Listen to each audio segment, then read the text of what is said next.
Numbers, functions, graphs, matrices, algebra, probability, Galois There are theory, so many differential things in math, equations, and all of them have different that's rules. something. Probability deals with distributions, a fancy tool to talk about how likely something is. Group theory deals with groups, a way to formalize the idea of symmetry. Combinatorics is all about counting things by looking at the same thing in multiple different ways. Wouldn't it be nice if there was just one big theory from which we could construct everything else? A kind of universal foundation, similar to the desired theory of everything in physics. A thing which we could use to represent all of these things and more, with no bound on how far we can go with it? Well, turns out that there is one such theory. That's right, I'm talking about type theory. It's not bad, that's not bad. A theory like that would have to be really complicated to encompass all of that, you might be thinking. It turns out not to be that bad. Type theory deals with types, but the answer to what are they may be different depending on which perspective you are seeing them from. Actually, there are at least two perspectives that won't come out on this video because I need to keep this simple. It's not that hard to come up with a theory that can explain all the mathematical ideas. You just need to be as generic as you can with the basic object.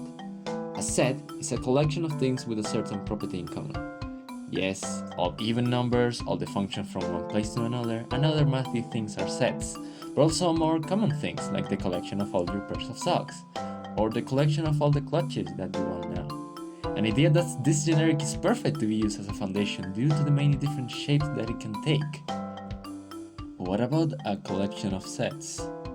Yeah, there are some problems with using such a generic idea. You see, some collections of sets are indeed sets themselves, but if we allow anything to be a set, then we might run into some troubles. Consider the collection of all sets that aren't part of themselves.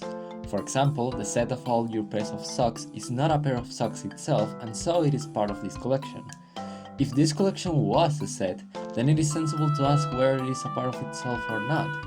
But notice that if it is a part of itself, then by definition it is a set that is not a part of itself. And vice versa. We get something absurd out of this generic idea. Aha! So it cannot be used as a foundation. I mean, it can, as long as we find a way around this. The standard approach to this is to restrict which collections even can be called sets. But there is another way around this, that even the man who proposed this paradox also tried. We can make a hierarchy. I'll be the queen and you'll be my peasant. Yeah, sure. No, not that type of hierarchy. We can make higher names for collections. So for example, the collection of all sets is not a set itself, it is a class. And the collection of all classes would be something like, A superclass. yeah, each one of the levels of this hierarchy has a special name, universes. So in type theory, a universe is just a type whose elements are, well, other types. So when you hear a phrase like the type of all types, you should really keep in the back of your mind that we're referring to one of these universes. Treating these collections as types themselves grants some cool properties, and we're now free of paradoxes. What about a collection of all universes? And no more paradoxes can be arrived from this method. Is that a thing? Alright, moving on. You may have seen this before. It appears in programming languages and logic, but because we're talking about types, it may be better to start with the former first. This type is meant to be used for encoding something which can have two possible outcomes, true or false, yes or no, 1 or 0, whatever those symbols are. We'll stick to the true or false for simplicity. If this was a set, then we would be done, because we already described what its elements are. But this is not just a set. We also need to describe how these elements behave. The programmers among you might recognize this as the methods of the class or type. So what's the most fundamental thing about Boolean things? What should we put here? Some of you may have some ideas. Answering questions. Truth tables. But if you really think about it, the most basic need for Boolean things is to take one of two decisions, to answer yes or no questions. Yes. You're lucky. If something occurs, then do this, otherwise do that.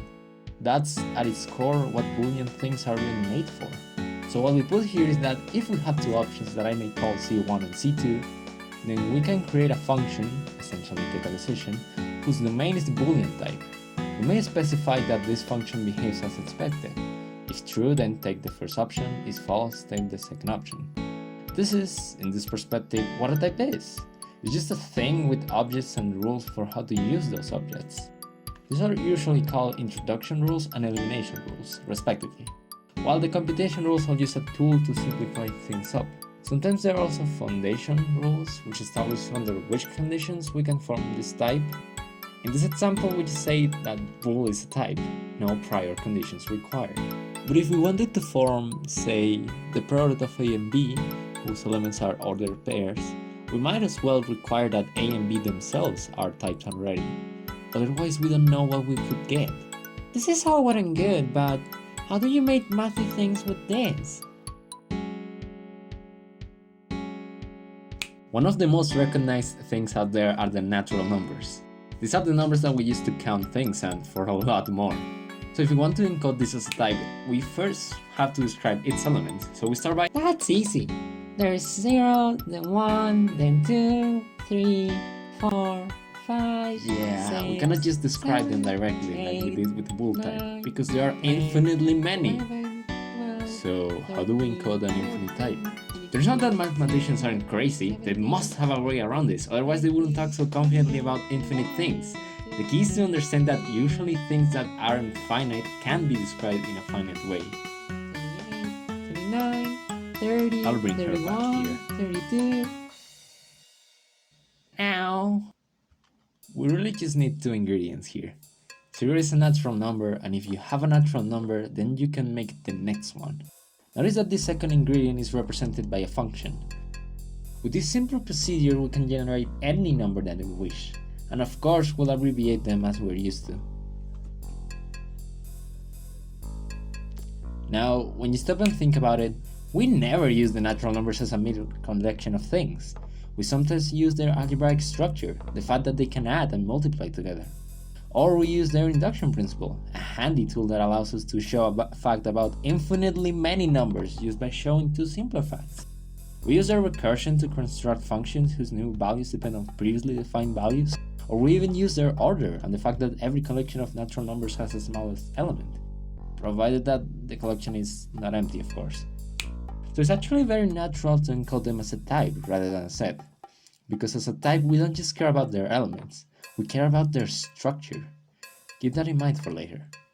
In the case of NAT, the two most important properties are its induction and its recursion principles, since everything else can be derived from those two. You can go back a little bit in the video and compare that the rules I'm showing you here are indeed the usual induction and recursion principles for the natural numbers. And so, we can encode the infinitely many properties of the natural numbers. And the best part is that we can use them for mathematical purposes or coding purposes. Isn't that neat? We can also encode other things presented before in this fashion. So at this point we can start to grasp why this theory is actually a foundational theory from which we can construct everything. That's cool, I guess, but what's the benefit of using this rather complicated theory? I mean, sets seem so much simpler and they're the default, so... Aside from the obvious benefit that comes from being able to communicate mathematical ideas to a computer, unlike sets, types can also encode their own logic.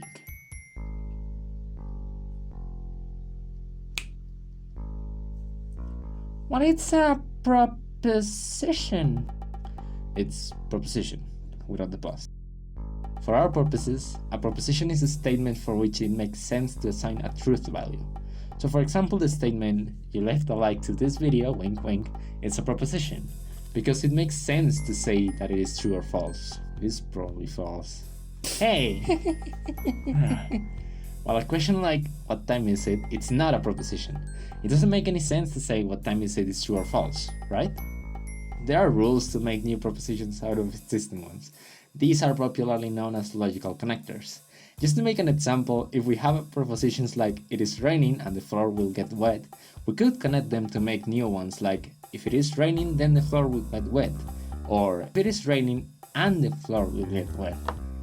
There's also a connector that just takes a single proposition. It's called the negator.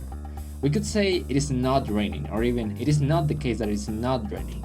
Of course, I'm writing this in proper English, but a logician would be happy to say "not it is raining" and "not it is raining," respectively.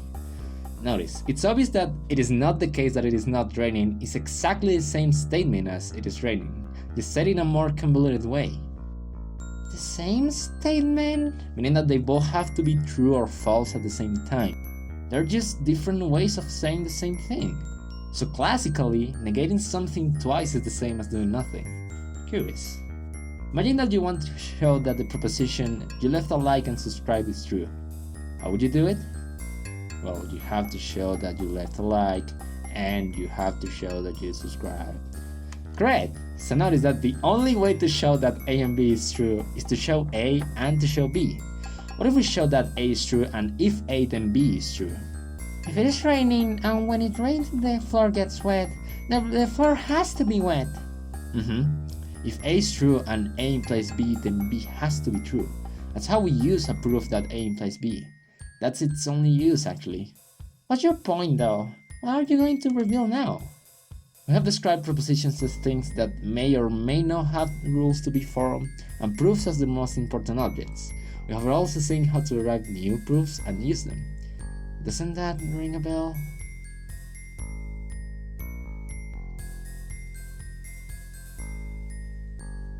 As we'll see, logical propositions can have a very computational behavior, and a lot of programming types can be used to represent logical propositions. Take, for example, the connective AND. For A and B to be a proposition, both A and B have to be propositions themselves. And the only way to show that A and B is true is to show that A is true and B is true. Likewise, for A cross B to be a type, both A and B have to be types themselves. And the only way to give an object of type A cross B, essentially another pair, is to give an object of type A and another object of type B. But notice that there is a rule that doesn't seem to have a reflection on the logical world. How do we use ordered pairs? To give a function whose domain is A cross B and whose range is C, we just need to define how it will act on pairs. Essentially, given a rule that takes an A and some B and with that produces some C. The computational rule is pretty straightforward. The arrow in the type of functions may lead us to guess that this will be the implication in the logical world, and this guess is correct. Trying to think about how we would mirror this into the logical world, we may notice that objects are replaced by proofs, and the most reasonable way to use proofs is to derive new proofs, right? If we want to show that A and B allows us to derive a proof of C, then it's sufficient to assume that A is true, to assume that B is true, and with those two proofs show a proof of C. The computational rule translates here to say that if we show A and B using the proofs little a of A and little b of B, then we can just replace every instance where we assume A by little a and every instance where we assume B by little b to get the proof of C that we want. Could you repeat that last part, please? The point is that the Cartesian product behaves exactly like the logical connector AND does, and this is not a special case. We can have a type that represents every possible logical connector, and it behaves in the exact same ways. This suggests something interesting. Going back to the natural numbers, maybe the induction and recursion principles are actually the same principle in disguise. They're just two faces of the same coin. And it turns out that they are! Just think about it, they both start from a base case and they have a rule to transform the previous value or proof into the next value or proof. The recursion principle is just a special case when the latter type does not depend on the number. Isn't that amazing? That's mind-blowing! I'm lost at this point. Without doing literally anything, we have logic into the system of types. Compare this to sets, where sets are the main object of study. But there are also propositions floating around, truths about these sets that aren't encoded anywhere. Set theory is a theory of two layers, while type theory can just use types and get away with it. The most amazing thing about type theory is how it gives so much weight to the structure of things, at the point of giving us the freedom to represent things as we wish, because there is a core ingredient that allows us to identify when two types are actually the same in disguise, when two things are equivalent.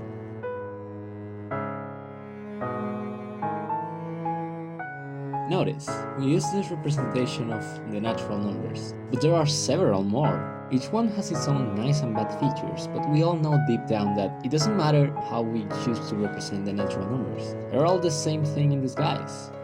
The formal way to phrase this is that every truth about one of these representations is mirrored into another truth of any other representation.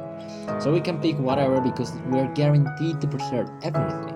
So why did you pick that one? Because it's short and easy and beautiful. Besides giving the induction principle a more readable form. But we could represent the natural numbers using the type of finite list with one element. Here we have the empty list and a procedure to create new lists out of existing ones. Basically, if you have a finite list whose elements come from some type A, then you can just append a new element of type A, and you get new lists this way. Notice that creates every possible finite list. So when you use list of one element, you're essentially making the natural numbers with stakes, right? You nailed it. And it's quote-unquote obvious that its two types are actually the same thing in disguise. They are equal. Yes, equality is a proposition because you can assume it, prove it, deny it, and so on. Therefore, it is represented with a type. But I really need to keep this simple. How do we formalize this idea? Well, there is an obvious way to go back and forth between natural numbers and sticks. There is a mapping that assigns every natural number one and only one list of sticks, and every list of sticks gets one natural number. The mathematicians between you may recognize this as a bijection, and it is the key to translate everything between natural numbers and sticks. Addition turns into concatenation. The induction principle turns into another principle. The next number turns into the list with one more stick attached to it. There are mirror images of each other in every possible way, and the proof that they are indeed equal comes from this bijection. Is that really all you need? A way to pair them up? Consider the type that's dual to bool. We'll call it no bool. It also has two elements, but it treats them in the opposite way. You can see this in the computational rule. If no true, then pick the second element. If no false, then pick the first element. Notice that besides this little change, it isn't that different from bool. You can still make decisions using this type in the exact same way. Again, the way to phrase this is that there is a bijection, yes, but this bijection just so happens to present everything from their structure. This is the core idea behind the axiom of univalence. Things are equal precisely when there is a bijection between them, a way to pair up elements from both types. And this is sufficient because through this bijection you can give all the structure of one type to the other. Wait a minute, the integers and the natural numbers are obviously not equal, even though you can pair them up like this. What this option really means is that through a bijection you can transport all the structure from one type to the other. Using that pairing, you can define a new ordering of the integers, or a new sum of the natural numbers, even though in practice these are really useless. The price that this principle buys for us is being able to translate between any representation that we wish, so we can use things without worrying about how we represent them. This is, to me, what makes type theory one of the best foundational theories out there. It allows us to communicate with a computer, it has built-in logic without too much effort, and it frees us of the actual implementation or representation details thanks to univalence. If you think about it, the natural numbers aren't just the numbers themselves, it's any structure with a base case and an inductive principle, because using those, and recursion, we can recreate everything about the natural numbers.